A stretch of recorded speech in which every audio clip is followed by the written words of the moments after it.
Hey, Beginner Ballroom dancers. I'm here with Matthew today. What's going on? We got some more fun stuff for you. We've got a Tango step and a Foxtrot step. So if you've missed anything thus far in the series, go back, check out weeks 1 and 2, because this is week 3. We will not lie, the Tango step is very difficult. Far harder than anything we've done so far. Whose fault is that? We don't know. Actually, it's my fault. No one created the syllabus. It's a really fun step. The idea here is that we get to do something that's challenging and interesting. At a beginner level, though, we're not too concerned about all the details. We just want to feel like we're dancing it, feel good about it. Absolutely. This should inspire more learning as opposed to getting it on the first try. Yeah, don't get frustrated is what we're saying. In our Foxtrot, we started with the sway step. Super simple. We're just going side, side, side together, side, side, side together. Then we added a spin into side, side, spin, side, side, spin. This is a good step to start with. Yeah. There's this thing, a lot of teachers forget to teach people how to start dancing. I do it all the time. I teach them cool moves and how to partner, and then I forget to teach them how to go out onto the floor and start moving and to coordinate with someone else, especially someone they've never danced with before. Yes. And so doing a step like this that just moves to the side and allows us to just casually get on the same foot is a great way of starting. In waltz, we sometimes do something like this where we just go side.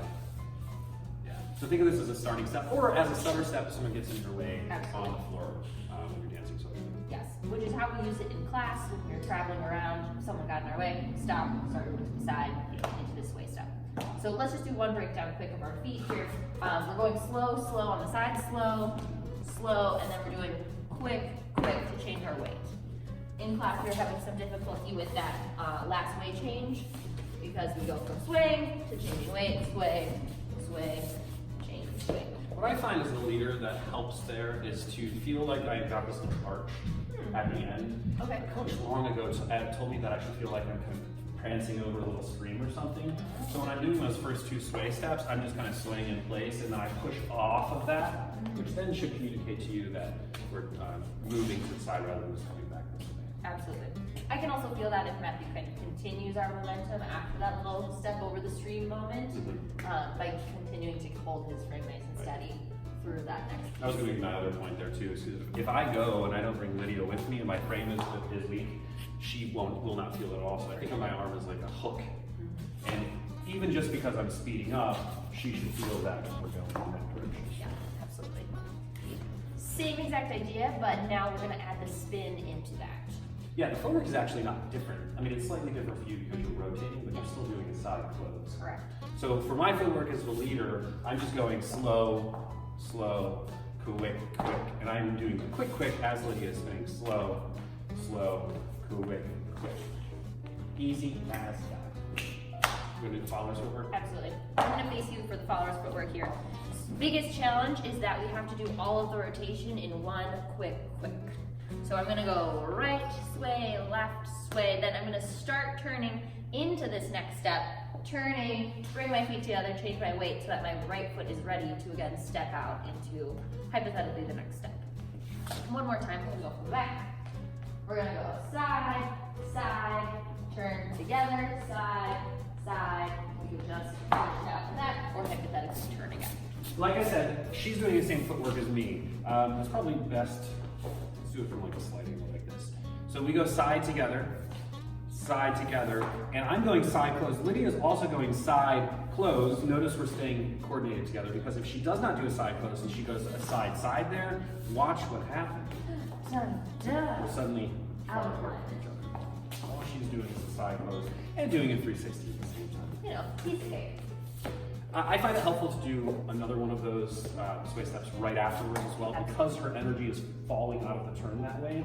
I try to be a gracious leader and kind of anticipate where the follower is headed next. We could do anything after that, but it's just a little challenging on the follow to kind of come out of that and do something else. Yeah, it takes a lot of kind of sensing your partner if that's what you want to do. Yeah, the general rule is that what I say to my students is, if you're going to do this sway with the spin, you have to do another sway afterwards.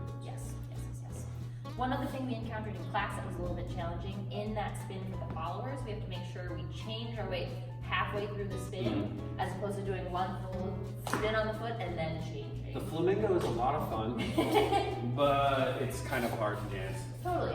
Also very dangerous if I'm spinning like this, not to me and my partner. Not cute.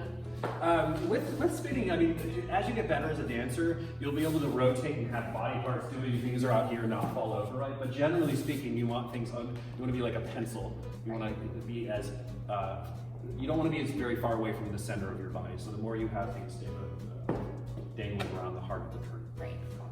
And it's easier to continue your momentum in that turn if you change weight halfway through. It's a lot harder to maintain balance on one foot and then change, rather than going step and then finishing the turn by changing weight. Yeah, that can be tricky to kind of understand. So if I were doing this turn, and I open up to turn, I do about half of my turn, and I'm switching weight about halfway through and finishing that turn. Correct. There's no like rule about when to switch weight, but don't try to switch it right at the end because you will fall over. Right. Somewhere in the middle.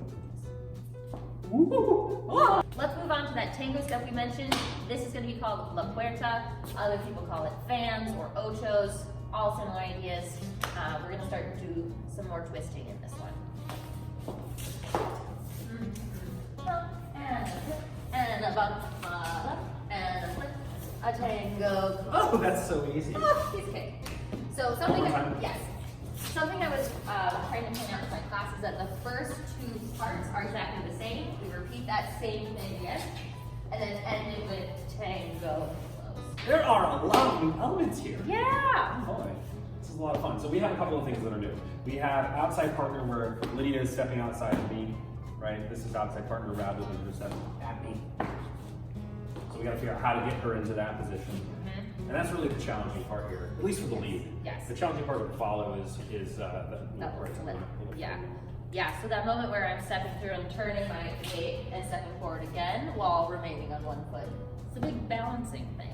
Let's talk about this, just to how to get to outside partner. So I'm going to go through Lydia's center. I'm going to take a side step on that same line I just danced on, and then a back step on the same line. And that's the guaranteed way to get someone to go outside partner.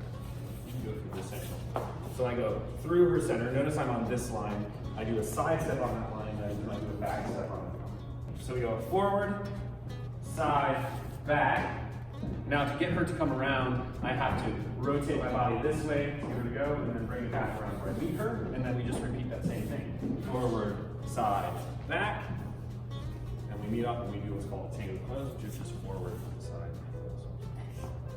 For followers in this moment, I would say practice doing that little flip through on your own a couple of times just to make sure that you have your weight in the right place. For this, we want to keep our weight on the fronts of our feet and the balls of our feet. We also want to think about stepping forward. Yeah, so we're not swinging our leg out to the side to get around. We're coming underneath our center, keeping our body in mostly one piece, but allowing our hips to do just a little bit more shifting. If you have a little ledge to grab onto, this is helpful. You can hold on to that ledge, step forward from the inside foot, flip around, switch hands, step forward on the inside foot, flip around, change hands. This seems pretty easy, but it can be a challenge for balance. So part of the issue here is that we're also changing the timing. Yes. So it's not just the T-A-N-G-O or slow, slow, quick, quick, slow. We mix it up a little bit. Yes. So we go quick, quick, slow, slow, quick, quick, slow, slow, quick, quick, slow. And that should be 2 measures of music, right? Or 2 phrases. Yes. Yes. Right? So 1, 2, 3, 4, 5, 6, 7, 8. 1, 2, 3, 4, 5, 6, 7, 8. In this one, frame also becomes super important. You mean we don't hold like this? What? Up to this point, we've been able to get away with just kind of loosely holding each other, if not perfectly stable. This one is imperative that we be structured with our arms so that at this point, what I'm doing is I'm continuing my frame backwards so that you can feel that rotates. And we're still remaining united here, and I bring her back around to the frame. If my frame is loose, she is not going to feel any of those problems. Absolutely.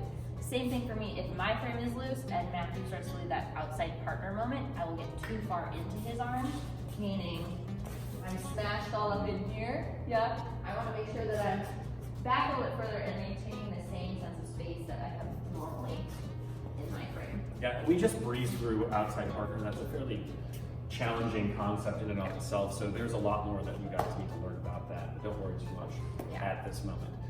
One other thing you maybe didn't even talk about in class, but I think is an important thing to start thinking about, and one of the things that makes tango very challenging is that you have to start a lot of these moves with a specific facing in the floor. So typically we dance counterclockwise around a space. So that means if we're dancing around the floor here, Lydia and I would just walk, we would be dancing this way around the pillar, right? So what that means is we have limited ways in how we can actually use these steps. This one has to start it's called diagonal center. So that's the center, the pillar is the center, let's say, of the room, and we have to start facing that because we want to travel this way around the floor. The way that that works is I do both of the puertas, and when I come out, I'm facing diagonal center again. If I were to try to do that this way, we end up being backwards in the room, and that's not a great thing. I mean, if you were a more advanced dancer, you could do something at this moment to then help yourself. But for now, you gotta kind of face in the direction you want to go in order to make it work. Cool. That's all we got for you guys today. Go back, make sure to practice all of those, get some more details. If you like this video, you should probably subscribe to our channel because we have a bunch of them like this. Definitely. Make sure you also like, comment, and hit that bell button down below to be notified each time we post. Later.